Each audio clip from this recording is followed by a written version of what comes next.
Right Rock Addicts. This is DJ Rem, and I have the band Kingshifter on the line. How you doing, man? Doing good. How are you? Not too bad. Why don't you start by introducing yourself and the other members of the band that are not with us today, if you don't mind? Sure, yeah. My name is Kink, and I play guitar. Our vocals are handled by Sprout, and he's a big guy. He capped that nickname at a young age. And our bass player's name is Derek Ludwig, and our drummer is David Steinbach. Okay, very good. How long has Kingshifter been around as a band? As Kingshifter, it's been just over 3 years. The four of us as Kingshifter. Prior to Kingshifter, Derek, our bass player, Sprout, vocalist, and myself were in a band for a couple of years. So, collectively we've all been together for, quite some time now. Okay. So back when you guys started Kingshifter, though, what got you guys together to do this as a band? Well, like I said previously, three of the four of us were in another band together. We swapped drummers, got rid of one guitar player, and moved on, changed the name, and basically started from scratch. We kind of had a fan base at the time, so we rolled off that momentum. But I mean, as far as material, man, we kind of just started anew and did what we did, and here we are today, 3 years later. Yeah, very good. And so, how often do you guys get together and practice and stuff right now? It's kind of funny. We had a rare occasion. We've been kind of taking it easy the last month or so. Ironically, Sprout normally lives in Tulsa. The rest of us reside in and around Wichita, Kansas. He was up here for a little over 3 weeks, close to 4 weeks, so we had pretty regular rehearsal time. We knock out a couple times a week, and then usually do a couple of shows a week too if we're not on the road. So yeah, man, it's tough other than that, but we've got a system worked out over the years where we'll demo stuff ourselves and shoot him rough demos, and he does his vocal thing. We get back together between shows, and it works for us. It's a little different, but we found that it works for us, man. So hey, as long as it works, right? That's all that matters. I mean, it's certainly not your typical garage band scenario, getting together a couple times a week by any means, but right, it works for us. Yeah, very good. So what is going on with the band right now? What do you guys have lined up? Well, the new record just came out September 3rd, so right now we're just trying to really hook up with the right booking agent and get out farther than we have been regionally. We've been pretty good, handling things ourselves in the Midwest, up until this point. But it's time to branch out and take that next step. And we know we have fans all over the place, man, that have reached out to us, interested when we're going to make it to their neck of the woods, so to speak. And we're certainly hoping to make that happen. We want to get, east to west, and north to south, through the Continental 48, hopefully within the next 3 or 4 months, start getting all that in order. So that's kind of where we're at right now, man. Okay, well, very good, and I wish you best of luck with that, for sure. Thank you. So, here's a question for you. What kind of influences have you had in your life, growing up and even nowadays that, got you into music and made you want to do something like this? Well, I was growing up, my dad was a DJ, and he'd bring records home occasionally, and tubs of records, and I just thumb through them and pick out what I wanted as a youth based on artwork more than anything, Yeah. And he had a love of music, and that's kind of where I picked it up. And we didn't have the standard entertainment center with the television and this, that, and the other in the living room. Our main focus of the living room was a massive stereo, and speakers almost to the ceiling, and it's thousands of albums, that lined the walls, and that was sort of the center of entertainment for us, So it rubbed off at an early age. And growing up, I was into all kinds of things musically. Got to the point where that's basically all I did. Anybody who's really into music understands when you kind of eat and breathe it, you know what I mean? And as far as influences, man, I got such a wide array of influences. ZZ Top, I started listening to ZZ Top at a young age, and Sabbath, just from my dad, again with his records and his buddies. And to tell you the truth, man, I was just a kid, and I happened to catch the Beastie Boys live one time, and I saw him just cracking Budweiser after Budweiser, man, and making a mess out of the stage, man, and they had girls dancing in cages and all this kind of thing, and that left a hell of an impression on me at that point. I thought, man, that's what I want to do. Every day of my life, that's what I want to do, Yeah. At that point, man, I couldn't afford a drum kit, you know what I mean, so I managed to borrow a guitar from a buddy, and I went from there, man, eventually formed my own gear. And again, man, just been doing it for a long time now. Okay, well, very cool. So how easy, tough has has it been for Kingshifter to keep this rolling? Have things went pretty smooth, or has there been a lot of bumps? What's up with that? I mean, everything is always tougher than it seems behind the scenes, so to speak. But it takes a lot of work. We just got that work ethic. I mean, all we really want to do is play as much as possible to as many people as possible. That's kind of the way all four of us are as individuals and musicians anyway, so it works for us. But from the get-go, like I said, from our previous band, we had, a bit of a fan base regionally, and we literally were on our way to our first gig as the new band, and at that point, we still hadn't decided on a name. And so we decided on Kingshifter literally 2 hours before we played while we were in the band on the way to the venue. But off the momentum of our previous band, people knew who we were. They were excited to hear the new project, so to speak. So from there, man, we just continued to make as many contacts as we can everywhere and push it and constantly play as much as we can. And that's a matter of more than anything. But, when you listen, you get to occasionally pull a 3 or 4 show run, you know what I mean? But it's just really hard to get going, you know what I mean? But at the same time, we've just been fortunate enough as Kingshifter that no matter what, it seems like it's so well received anytime and anywhere. And it just seemed like one thing led to the other, man. I mean, it just almost, we couldn't have asked for a luckier, an easier roadmap that was kind of laid out for us. But I think, that comes back to our work ethic too. You know what I mean? Some shows are great, some are not as good as others, but we're just happy to be out there doing it. If we meet one person that digs what we're doing, that's all it takes. Right, exactly. I tell you what, nothing good in life comes easy if you don't work hard for it, Oh, that's true, man. We've so many other guys sit around and kind of wait for the door to come. Someone come knock at the door, so to speak, and you got to really kick them down yourself, Exactly. So, okay, you mentioned that you guys came up with the name of the band like 2 hours before your first show. What drove you guys to pick Kingshifter? We just wanted something that, there's not a whole lot of meaning behind it, but it kind of, we thought it sounded great. It's kind of one of those things like, it'd take a life of its own on after a certain point. I remember the first couple of shows, people would mispronounce it and say Kingfisher, you know what I mean? And right. Even the four of us, it was kind of hard to get it. But I tell you, that's a good thing, because it's not something you hear every day. Yet Kingshifter doesn't sound so foreign, either. I tell you, if you go and Google Kingshifter, we're like the top thing that comes up. Right.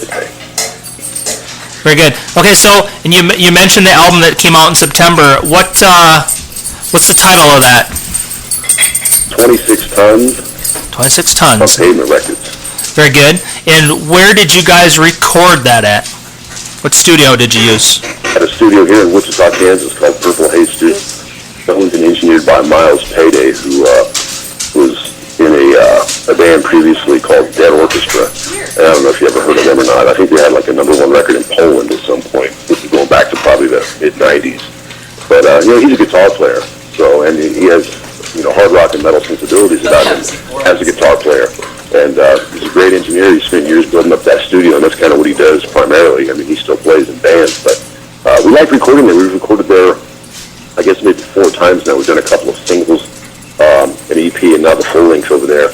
And he just really understands guitars. So for me personally, being a guitar player, I appreciate that. He's real good at tones. We dial it in, and it's also, we know the guy, so it's a real relaxed environment, as opposed to going into a cold studio, with right. strange engineers and all the awkwardness that can come with that. Miles is a real laid-back dude, so we dig it, man. So how does that work? I mean, being with a label, do you still get to pick which studio you use, or do they kind of have a say in that? No, the deal we signed we retained quite a bit of creative control. Almost, very good. Almost unanimously. And so it works out best for us that way. I mean, we in fact had, when we started talking to Payment, we had just recorded the album.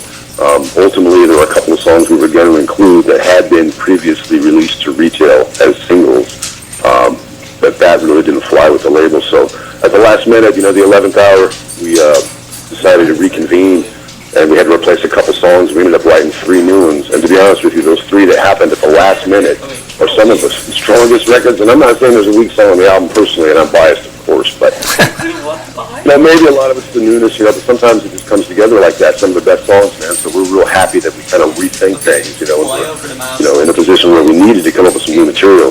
And one of the songs of the new 3 ended up being the first single. So it worked out the best. It's so funny that you say that because a band I talked to earlier, their like top song right now is a song that took them like 15 minutes to write. It's crazy how some of the things that just how they just snap into place, you know? Yeah, it's crazy how it happens. You never know when it's going to happen either. Others you'll sweat and toil over for weeks and change this or rearrange that and bring it back to the jam room and this that and the other, and you toil over something for a month before it's ready to go. And in most cases for us that's not the case. I mean, it seems to be pretty easy. We try not to overthink anything too much as far as writing goes, because we're just like try to take the simple, groovy, familiar elements of a lot of hard rock and metal that everybody kind of grew up with, and not basically just take the familiarity of it, keep it real simple. I mean, we're not too deep. You know what I'm saying? I mean, not to belittle that. If you heard the record, you know what I'm saying, man. Yep. It sounds good. That's all I know. I appreciate you saying that, man. Definitely. Yeah, it is weird how some songs just happen, like you said, in a matter of 15 minutes. You're like, wow, where'd this come from? It's like all the stars align. But that's what's great about music and rock and roll in general, man. Yeah, I almost think that maybe that's why that fans like them so much, because they can tell, if that makes sense. But we definitely have fun doing what we're doing too. We Right. write for ourselves, but we also write for the fan, the fan in the venue drinking a beer, and they just want to hear that great part of the song, that part of that any particular band song that you really look forward to, that great riff. That we try to build every song from start to finish around that particular part of the song. Definitely. It's all about strong melodies vocally and just a big, heavy, simplistic, groovy riff, man. Yep. It's the work for us it has so far. Yeah, well, keep it up, please. So, so as far as what you guys got going on right now, what social networking and websites and stuff do you guys use? Well, we have Kingshifter.com, of course. We're on Reverb Nation /Kingshifter. Obviously, Facebook. We can be found there. We use Twitter, Instagram, pretty much everywhere you can find any bands these days, man. We're there. Okay, and do you guys have merchandise for sale out there somewhere too? You know what? We're working on right now getting our website kind of revamped, and we're definitely going to add a shopping cart, get some items up there available online. But in the meantime, anybody that wants anything from us merch-wise, I mean, we've always got several T-shirt designs, obviously CDs, button stickers, picks, whatever, man, beanies, that type of thing, and they can contact us online. And we can always ship that up, via PayPal or even snail mail. Hard cold cash always works. But if somebody wants something, man, just reach out to us personally online. We all, we control all our social network pages. So. Okay, good deal. And then obviously, if you're playing in their area, they can come to a live show and then get all that stuff there. That's right. That's the best place to get it. We've always got it. Right. Okay, here's a question for you. If I grabbed your iPod or your MP3 player from you, what kind of music would I find you listening to right now? Well, you're going to find all kinds of stuff on there. Man, I've got over 20,000 songs in there right now, and I didn't even have half my collection because it takes such a chunk of time just to upload all that stuff. But everything from, I got Prince on there. I've got Napalm Death on there, and pretty much everything in between, you know what I mean? I think there's a time and a place for everything. I'm a fan of Journey. I like Motley Crue, bands like that from the 80s. Obviously, Led Zeppelin, Sabbath, all the Godfathers, you can't beat it. Guns N' Roses, ZZ Top again. Billy Gibbons, one of my favorite guitar players of all time. Yeah, there's so much good music out there. It would be stupid to lock yourself into one style, if you know what I mean. Of course, dude. I'm a fan of Alanis Morissette even. Why not? And I got hardcore, early 90s gangster rap on there too, Tupac and all that stuff. Snoop Dogg, man, I got everything on there. Do you have some Ice-T on there? I got Ice-T on there, yeah. Very good. We had one really, really good album. What was the name of that one, man? It must have been Original Gangster, maybe? 1990, yeah. It had Hustler and all that. Yep, that's Original Gangster. Yeah, Original Gangster, yeah. Yep. It's the Gun Tower and all those tunes, man. That's some good stuff. Very cool. See, we have a common bond right there. Right on, man. So, how would you define success for the band? Where do you hope to be in a couple of years with all this? Man, we'd like to have branched out, even more. Like I said, we're just trying to get out. We want to go up and down the East Coast, the West Coast, and get to those areas that people are hitting us up about getting to, you know what I mean? We're getting ready to head south here, hopefully in the next month or so, and get into some Texas time, and maybe a little west from there. But that's that's really what we want to do, is continue to build our fan base like every band wants to, and just branch out further on the road, hit the markets that we haven't quite been to yet. Yeah, if you ever make it to Michigan, give me a holler. Yeah, definitely, man. There's a band from Detroit that put out an EP and a couple full lengths on Universal Records back in probably the mid-'90s, '96 through '99, called Universal Stomp. I don't know if you ever heard of it. I don't think I have. No. They're kind of, back in the early '90s, you had all the with like sick of all the hardcore stuff. Like New York was, East Coast hardcore, like New York, Biohazard, sick of all, Madball, and all that kind of stuff. They were along those lines, you know what I mean? They had those breakdowns and the heavy stuff like the old Hatebreed kind of started out as, you know what I mean? And had a little bit more of a thrashy tendency to them. Uh-huh. They were kind of under the radar, you know what I mean? But man, it was a kick-ass band, man. If you're in Michigan, man, I'd recommend looking them cats up. I don't think they do anything anymore, but the material's worth hearing and stands up to this day, you ask me. Yeah, I'll check that out for sure. I always that's one of the things I love about these interviews is I always walk away with new bands to check out. Yeah, definitely. Universal Stomp, dude. They're killer. Very cool. Okay, so when you guys aren't practicing and doing shows and all that stuff, what do you guys do to relax? Anybody have any crazy hobbies or anything they like to do? Man, it's so much about the band. Anytime we get together, we're, drinking and jamming, and we spend so much time together as the band that outside of that, most of us are football fans. Our drummer's a huge Cleveland Browns fan. But yeah, we all dig football during football season, you know what I mean? Short of that, it's not like any of us collect stamps or anything like that. We spend time with the family and friends, you know what I mean, while we're home, so. Yep. Good deal. Okay, so now it's a chance to sell the band. What sets Kingshifter apart from other bands out there? Why should people come see you guys and buy your music and stuff? What are they going to get from you? They're going to get a good time, I think, and every band likes to think that, and it's true in a lot of cases, but we have a pretty high energy show, man, and, we just like to have a good time, you know what I mean? If you're going to come out and see us, bring your drinking boots, you know what I mean, and make sure you got somebody to drive you home, and hopefully you don't got to go to work the next morning. That's kind of what we do on a regular basis. Very good. Okay, is there anything else that you would like people to know about the band? Anything I have not asked you want to touch on? No, man, I think we pretty much covered it, but I would definitely like to ask everyone to look us up online, whether it's Twitter, Instagram, Facebook, whatever your thing is, find us there. Go to iTunes, check us out, man. YouTube, the video's going around. Dig what you hear, man. Go to iTunes, grab it, or your local record store. I know those are few and far between these days, but if you got a record store in your town, man, a brick-and-mortar record store, go get that Kingshifter record, 26 pounds. If they don't have it, they can get it. Right, exactly. And I have to say, I don't know what I was going to say. I want to thank Shauna O'Donnell for hooking us up. Big props to her for taking the time to make this happen, help make this happen. So. Yeah, she's awesome, man. Okay, so the last thing before I let you go is I would love a radio liner from you if you don't mind. Right on. So if you can just say your name and, from Kingshifter, and you're listening to DJ REM at Rock Addict Radio. DJ REM, R-E-M? Yep. Okay, Rock Addict Radio. Cool, ready? Go. Hey, this is King, guitar player for Kingshifter. You're listening to DJ REM with Rock Addict Radio. Okay, very cool, man. Once again, thank you for taking the time to call. Tell the lead singer all is cool. Tell him I know how cell phones and dead service goes, so. Yeah, I'm telling you.